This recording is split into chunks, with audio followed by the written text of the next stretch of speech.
वक्फ संपत्तियों पर कब्जा करने वाले जेल जाएंगे, ये कहना है भोपाल सांसद आलोक शर्मा का। वक्फ संशोधन बिल के पास होने के बाद भाजपा के कई नेता लगातार बयान दे रहे हैं। भोपाल के सांसद आलोक शर्मा का बयान आया है जिसमें उन्होंने कहा है कि ऐसे सभी नेता जो वक्फ की संपत्तियों पर कब्जा करने बैठे हैं, उनके साथ अब वही सुलूक किया जाएगा जो इस नए अधिनियम में कहा गया है। ऐसे लोगों को जेल भेजा जाएगा। देखिए, वक्फ बोर्ड के लिए लगातार लंबे समय से चर्चा की जा रही है, बहस की जा रही है और वक्फ बोर्ड का हमारा अब कानून भी बन गया है, लोकसभा में पारित हो गया है, राज्यसभा में भी बहुमत के साथ पारित हो गया है और बहुत ही जल्द भी महामहिम राष्ट्रपति जी की मोहर इसके ऊपर लगने वाली है। वक्फ के नाम पे दिक्कत किसको हो रही है? वक्फ के नाम पे दिक्कत हो रही है कांग्रेस के कतिपय नेताओं को, जिनके नाम आने वाले समय में उजागर होने वाले हैं। किस प्रकार से कांग्रेस के कतिपय नेताओं ने मुतबली कमेटी के माध्यम से उन जगहों के ऊपर इंक्रोचमेंट किया है, उनको किराए पे चलाया है और ये वक्फ मुस्लिम समाज के गरीबों को न्याय देने के लिए बना है। भारतीय जनता पार्टी की नरेंद्र मोदी जी की सरकार मुस्लिम बहनों के लिए न्याय देने के लिए प्रतिबद्ध है। पिछले वर्षों के अंदर 3 तलाक कानून लेके आए हैं, अभी वक्फ का कानून जरूर लेकर आए हैं। ये मुस्लिम समाज के अंदर इसको लेके खुशी है। केवल राजनीतिक कारणों के कारण कुछ कांग्रेस के कतिपय नेता जो इसको लीड करते हैं, जिसका नेतृत्व करते हैं, आज बताएं आरिफ मसूद साहब कह रहे हैं तो सिकंदरी सराय लक्ष्मी टाकिज के ऊपर है, उसमें किसका कब्जा है? ये प्लेटफॉर्म क्रमांक 1 के सामने किन लोगों का कब्जा है? आरिफ नगर वक्फ बोर्ड की जगह है, उसके ऊपर किसका कब्जा है?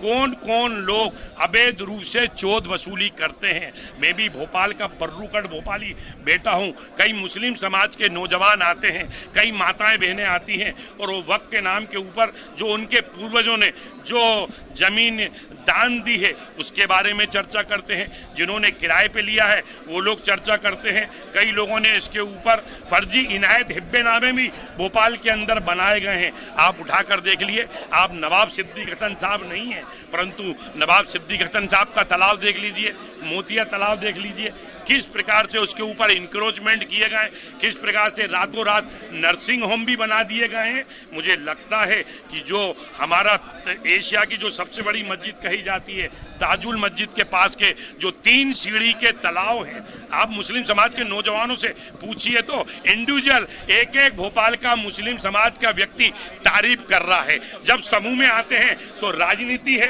वोट बैंक की राजनीति है। इंडिविजुअल तो वो कहते हैं साहब आपने बड़ा अच्छा काम किया है, मोदी सरकार अच्छा काम कर रही है। मेरा भोपाल वासियों से, भोपाल के मुस्लिम भाइयों से भी निवेदन है, जब भोपाल के बेटे को आप लोगों ने भोपाल का महापौर बनाया तो मैंने पुराने भोपाल और नए भोपाल को जोड़ने के लिए पॉलिटेक्निक, हिंदी भवन, गांधी भवन के लिए एक स्मार्ट रोड बनाकर भी भोपाल की जनता की सेवा की है।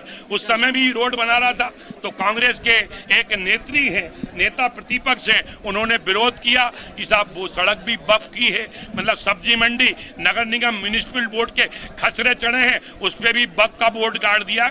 मुझे लगता है कि सबकी जांच होगी और वक्फ जिस प्रयोजन के लिए बना है कि वहाँ पे अस्पताल खुले, वहाँ पे स्कूल खुले, वहाँ पे कॉलेज खुले, इस दिशा के अंदर समाज को, मुस्लिम समाज को भी आगे आना चाहिए और मुस्लिम समाज को इसको स्वीकार करना चाहिए।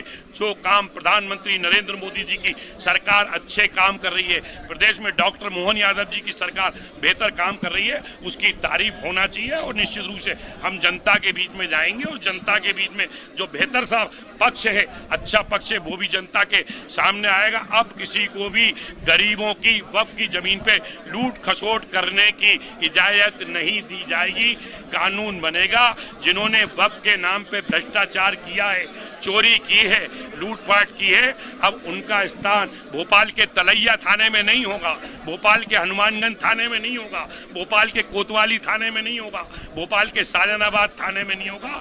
कानून ऐसे लोगों को उसका चयन करके इनके ऊपर अपराध पंजीबद्ध करके इनको भोपाल की सेंट्रल जेल में पहुंचाने का काम करके मुस्लिम गरीबों की सेवा करने का काम हमारा संविधान और हमारा कानून करेगा। क्योंकि ये बात तो हो गई है, घर के सूफी और घर के कब्बाल आने दो हाल पे हाल, कब्जा करने वाले भी घर के, जमीन को बेचने वाले भी घर के, वो ट्रिब्यूनल कोर्ट का निर्णय देने वाले भी घर के।